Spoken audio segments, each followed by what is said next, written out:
Hi guys, Gavin Townsend, the transformation guru at the Jim Being store in Redditch. This is where I do a lot of programs with people, sell different products including things like my new book, supplements, clothing, you name it. I've even got memorabilia on sale, as you can see. Got Pele there and Hawk Mania just behind me. So Love Island's come back to the TV, one of the most popular TV shows in the annual calendar, and it's an interesting show. It's an interesting show from many perspectives. I watched it last year. I was dating somebody and we watched it together, and I've never watched it before, but I decided to watch it and look at the psychology behind not just the people on the show, but more importantly the people watching the show. So I've met a lot of reality TV stars and friends, and I've worked with the likes of various actors, musicians. As an example, one friend was Darth Vader in Star Wars. He was also in Guardians of the Galaxy as Mean Guard. Another friend's worked with security detail for the likes of Michael Jackson and Justin Timberlake. I've got friends who are high-profile actors and musicians from all around the world, and I've always spoke to them openly about the highs and lows of their careers and the lifestyles that they lead. But many established actors, musicians and artists tend to have a consistent level of media hype and attention. The problem I'm seeing with the likes of the reality TV stars is the short-term, quick fix media storm that they all face. And I've had these conversations actually with multiple reality TV stars. I actually spoke to a Love Island star just recently who was on the last show actually in 2019. I won't say who, but nice person, and yeah, very relatable, and it's good to see that they've got an actual career to go back to as the hype dies down.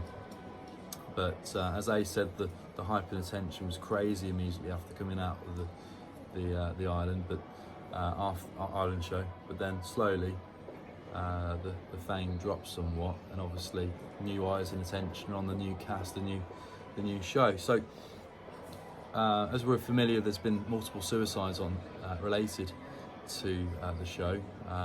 These are male and female, and also I believe that one of the female's partners has also taken their own life as well. So if we look at the statistics, there's actually quite a high statistic of an individual going on that show and actually being subjected to suicide. Now, mental health is obviously a big thing today in our culture within the UK. I've been asked to team up with the likes of Scotland Mental Health, and I'm in the conversation of speaking to the Midlands part of Mind, which is a mental health organisation. And last year I spoke openly on BBC Radio and ITV multiple times about mental health, and the problem we've got today with social media, apps, the likes of mobile phone devices, they've become so addictive. If you combine addictive personality traits with the likes of caffeine, sugar, poor food, poor standards of living now, poor lifestyles, and entwined with mobile phone and social media app technology, if you've got an addictive behaviour and you've got an unhealthy body and mind, you've got a recipe for disaster there, guys. I grew up in a time when if we got bored, we just went out and kicked a football.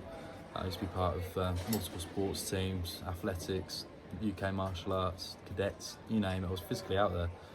Mobile phones to us, I started using one when I was 16, but it had snakes at the most and text and the likes of phone calls. But today, I use my phone as a work tool. Right now I'm actually using it for a video, which I'm doing now. I use it for emails, I use social media and apps for work purposes.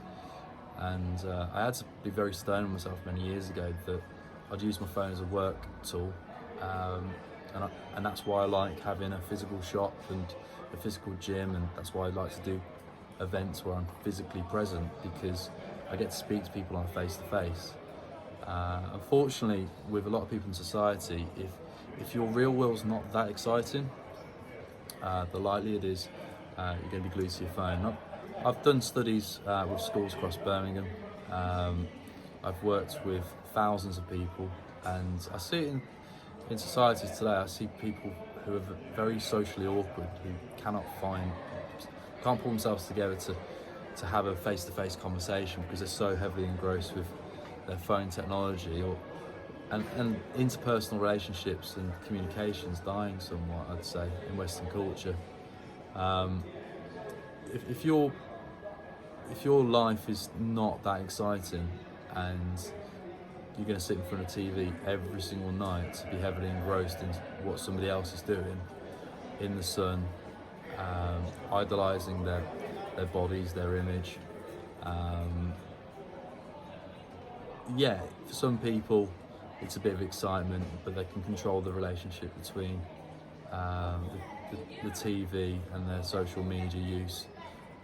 Whereas with many others, unfortunately, they're so heavily engrossed in it, it becomes their life. And I've noticed it with a lot of people, that as soon as this Love Island show's on, that's all they talk about. That becomes their life. So they're obviously glued to the apps. They're buying the water bottles. They're buying into the gimmicks, into the influencer marketing, the celebrity quick fix culture, and they're just soaking it all up. But to a point where it's unhealthy. I might get ridiculed for this, but having been a trainer, I've been in the leisure industry for 21 years. I've been in so that's music industry mainly. So I've done gigs all over the UK. I've been to parties all over the world. In terms of fitness, I've been working with people for the last 16 years, so since 2004. And I really enjoy what I do in the fitness game, but unfortunately, when I first started as a trainer, it was all about fitness, sport performance, enhancing the individual in a healthy manner, looking at lifestyle habits and nutritional changes. In recent years, I've been more like a life coach with people. That's probably arguably because I've decided to see how I can help my clients more, but I've definitely noticed the changes, especially in younger generations, 16 to 30.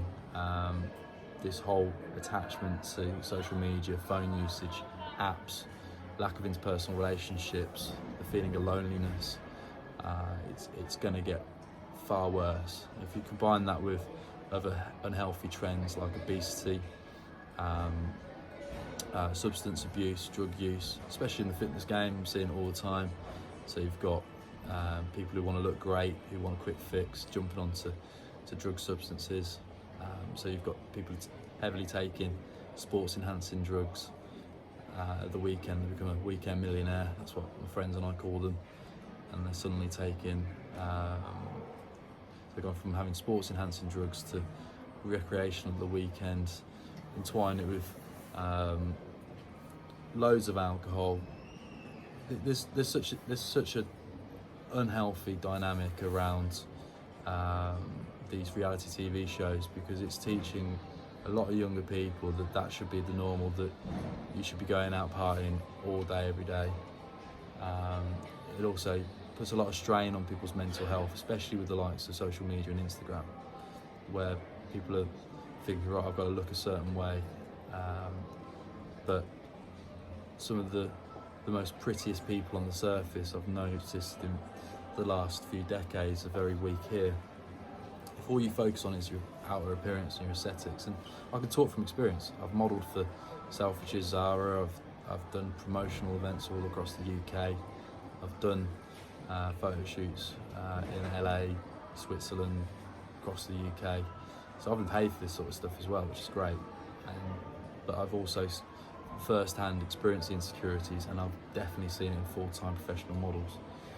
But if you combine this unhealthy dynamic of being glued to social media, your phones, these reality TV shows, if you don't have much excitement going on in your real life, if you are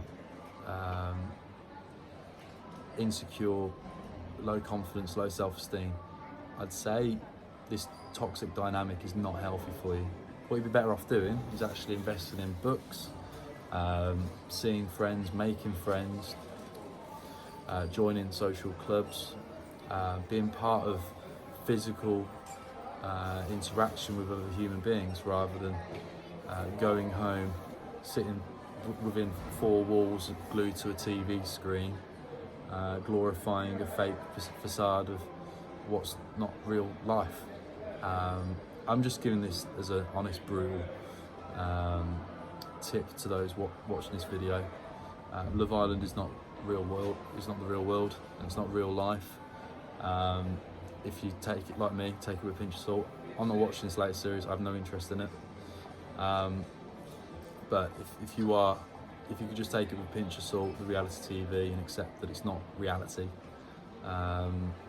It shouldn't really be called reality TV because it's all staged and it's fake, and I read through all the marketing and the upsells and all that sort of stuff.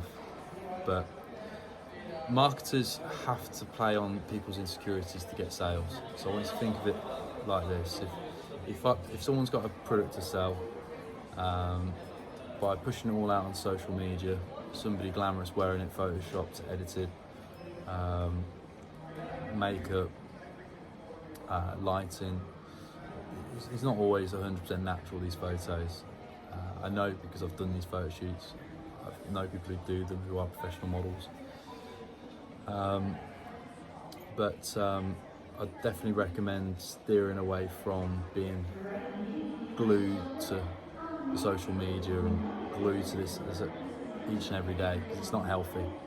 It's not healthy for your mind nor your body. Binging in front of the TV, eating rubbish because you haven't got time to cook suddenly because you need to watch your TV program. Combined with all these toxic dynamics, it's just not good. So again, I've just talked about the social media elements, the phone usage, the apps, the marketing campaigns, the insecurities, both of the individual on the shows as well as those who watch them.